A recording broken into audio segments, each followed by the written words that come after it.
I'll never forget the night she blindsided me. We were at a small gathering with some of her friends. The laughter, the chatter, the casual clinking of glasses, it all seemed normal. Then, out of nowhere, she smiled, placed her hand on my knee and announced, "I've decided we're having an open relationship." The room went silent, followed by nervous chuckles from her friends. I sat there frozen, unsure if I'd heard her right.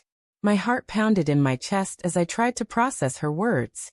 She said it so casually, like she was declaring what takeout we'd order, not shattering the very foundation of our relationship. I forced a weak laugh, pretending it was some kind of joke. But inside, humiliation and confusion burned like fire. I didn't agree, I didn't even understand, but she'd already decided. And that was my first sign something was terribly wrong. After that night, things shifted. She started staying out late, claiming she was with coworkers. Her phone buzzed constantly, but she always turned the screen away from me. Intimacy between us faded, replaced with excuses and irritation whenever I questioned her. Every time I brought up that shocking, open relationship comment, she brushed me off. "You're being insecure," she'd say. "This is just how modern couples are."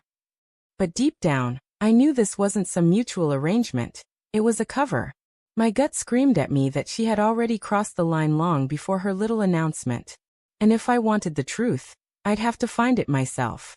The first real crack appeared one night when she jumped in the shower and left her phone on the nightstand. I told myself not to look, but then it lit up. The preview of a message caught my eye. "Last night was amazing. Can't wait to see you again." My stomach dropped. Against every ounce of willpower, I opened the phone. What I saw made my hands shake. Conversations with multiple men, flirty texts, late-night photos, even plans for secret meetups. She hadn't asked for an open relationship. She had declared it after already betraying me. That announcement wasn't a discussion.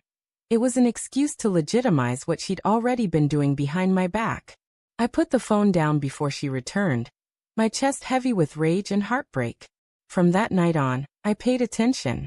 I stopped asking questions she would just lie about, and instead, I started observing. I checked her social media. To the world, she still posted about us. Cute pictures, inside jokes, perfect couple captions. But then I discovered hidden accounts under different usernames. Those were filled with pictures of nights out, tagged friends I didn't recognize, and captions that told a completely different story. One evening, she told me she was working late. I followed her. My heart sank as I watched her walk into a dimly lit restaurant, laughing with the same coworker she had mentioned so casually. Only he wasn't just a coworker. The way he leaned close, the way she touched his arm, it was intimacy, not business. I took photos. I recorded everything. If she wanted to play games, I would make sure I had the final move. By now, I had built a folder of evidence so undeniable, it could have been presented in a courtroom. Screenshots of texts, photos of her on dates, even receipts from places she swore she had never been. Each piece of evidence was like a dagger to my chest, but I gathered it anyway, methodically, like I was preparing for war. I didn't want just to accuse her. I wanted to strip away every single excuse she could possibly make. I wanted her to face the truth she had buried under lies.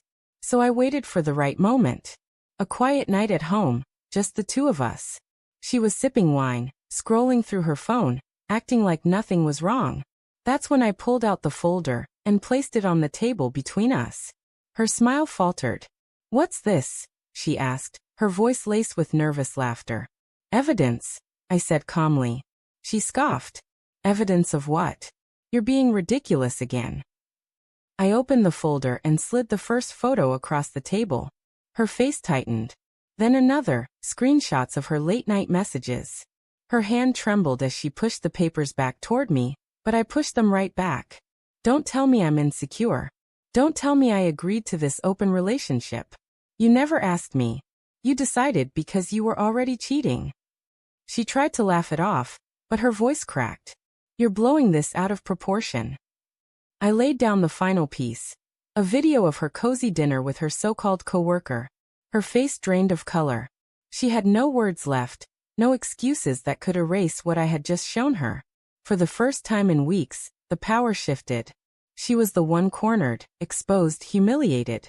She erupted, yelling, cursing, trying to twist the story into something else. But the more she spoke, the more pathetic her excuses sounded. Finally, she stormed out, slamming the door, leaving me in silence with the wreckage of what used to be our relationship. Her world of lies had collapsed in one night. And I felt the first taste of freedom. In the days that followed, I reflected on everything. Yes, I was hurt. Yes, betrayal cut deeper than I thought possible. But I refused to let her rewrite my story. She thought she could decide for both of us, that she could redefine love as deceit and selfishness. But I proved that truth always finds its way to the surface. Now I walk away with dignity. She can live in the chaos she created. But I will never again settle for someone who confuses betrayal with freedom. Because real love isn't decided, it's shared. And she lost that forever.